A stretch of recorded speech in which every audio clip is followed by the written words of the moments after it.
Chapter 54.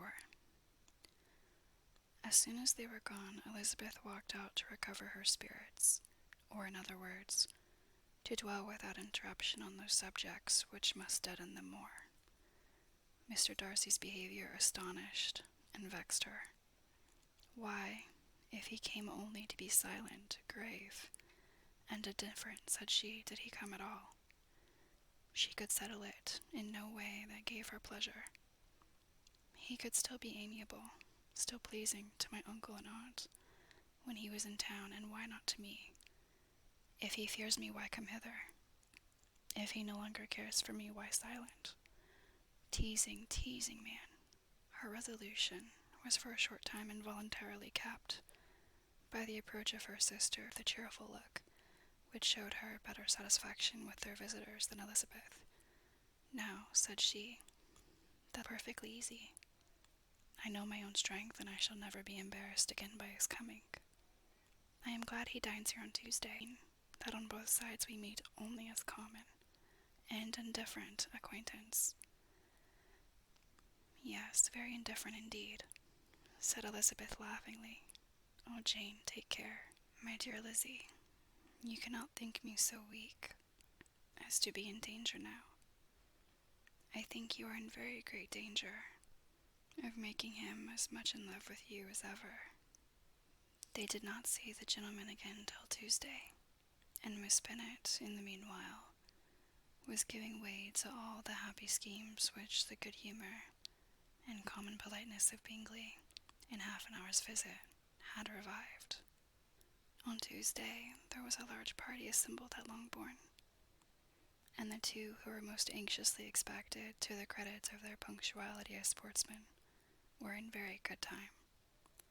When they repaired to the dining-room, Elizabeth eagerly watched to see whether Bingley would take the place which in all their former parties had belonged to him, by her sister.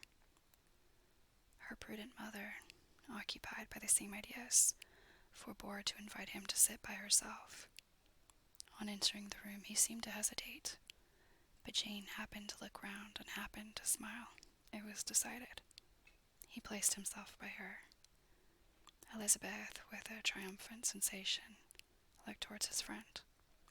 He bore it with noble indifference, and she would have it imagined that Bingley had received his sanction to be happy, had she not seen his eyes likewise turned towards Mr. Darcy, with an expression of half-laughing alarm.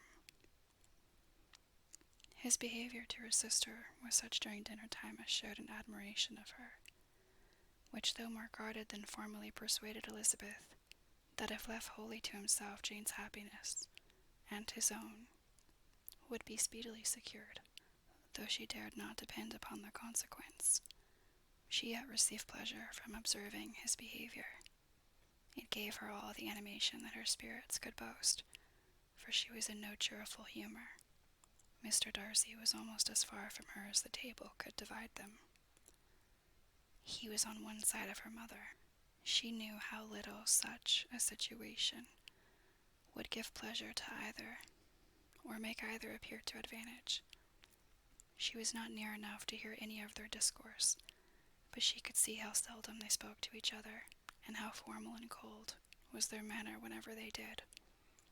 Her mother's ungraciousness made the sense of what they owed him more painful to Elizabeth's mind, and she would at times have given anything to be privileged to tell him that his kindness was neither unknown nor unfelt by the whole family. She was in hopes that the evening would afford some opportunity of bringing them together, that the whole of the visit would not pass away without enabling them to enter into something more of conversation than the mere ceremonious salutation attending his entrance. Anxious and uneasy, the period which passed in the drawing-room before the gentlemen came was wearisome and dull to a degree that almost made her uncivil. She looked forward to their entrance as the point on which all her chance of pleasure for the evening must depend. If he does not come to me, then, said she, I shall give him up forever.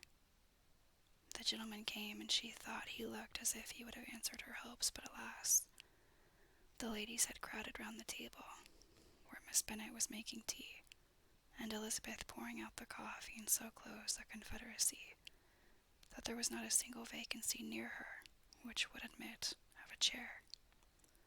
And on the gentleman's approaching, one of the girls moved closer to her than ever, and said in a whisper, "The men shan't come and part us, I am determined.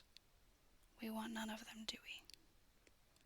Darcy had walked away to another part of the room. She followed him with her eyes, envied everyone to whom he spoke, had scarcely patience enough to help anybody to coffee, and then was enraged against herself for being so silly. A man who has once been refused, how could I ever be foolish enough to expect a renewal of his love? Is there one among the men who would not protest against such a weakness as a second proposal to the same woman? There is no indignity so abhorrent to their feelings. She was a little revived, however, by his bringing back his coffee cup himself, and she seized the opportunity of saying, "Is your sister at Pemberley still?" "Yes, she will remain there till Christmas." "And quite alone? Have all her friends left her?" "Miss Annesley is with her. The others have been gone on to Scarborough these 3 weeks. She could think of nothing more to say, but if he wished to converse with her, he might have better success. He stood by her, however, for some minutes in silence, and at last, on the young lady's whispering to Elizabeth again, he walked away. When the tea things were removed and the card tables placed, the ladies all rose, and Elizabeth was then hoping to be soon joined by him, when all her views were overthrown, by seeing him fall a victim to her mother's rapacity for whist players, and in a few moments after seated with the rest of the party. She now lost every expectation of pleasure. They were confined for the evening at different tables, and she had nothing to hope but that his eyes were so often turned towards her side of the room as to make him play as unsuccessfully as herself. Miss Bennet had designed to keep the 2 Netherfield gentlemen to supper, but their carriage was unluckily ordered before any of the others, and she had no opportunity of detaining them. "Well, girls," said she, as soon as they were left to themselves, "what say you to the day? I think everything has passed off uncommonly well, I assure you. The dinner was as well dressed as any I ever saw. The venison was roasted to a turn, and everybody said, I never saw so fat a haunch. The soup was 50 times better than what we had at the Lucases last week, and even Mr. Darcy acknowledged that the partridges were remarkably well done, and I suppose he has 2 or 3 French cooks at least. And my dear Jane, I never saw you look in greater beauty. Miss Long said so too, for I asked her whether you did not. And what do you think she said besides? Ah, Miss Bennet, we shall have her at Netherfield at last. She did indeed. I do think Miss Long is as good a creature as ever lived, and her nieces are very pretty behaved girls, and not at all handsome. I like them prodigiously." Miss Bennet, in short, was in very great spirits. She had seen enough of Bingley's behaviour to Jane to be convinced that she would get him at last, and her expectations of advantage to her family when in a happy humour were so far beyond reason that she was quite disappointed at not seeing him there again the next day to make his proposals. "It has been a very agreeable day," said Miss Bennet to Elizabeth. "The party seems so well selected, so suitable one with the other. I hope we may often meet again." Elizabeth smiled. "Lizzie, you must not do so. You must not suspect me. It mortifies me.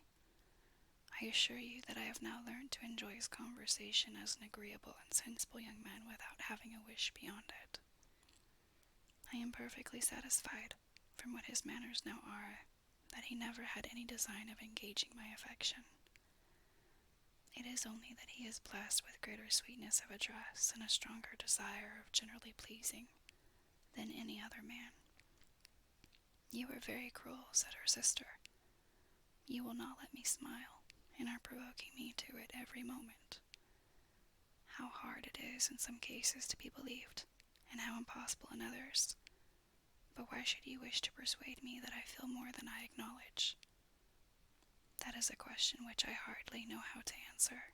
We all love to instruct, though we can only teach what is not worth knowing. Forgive me, and if you persist in indifference, do not make me your confidant.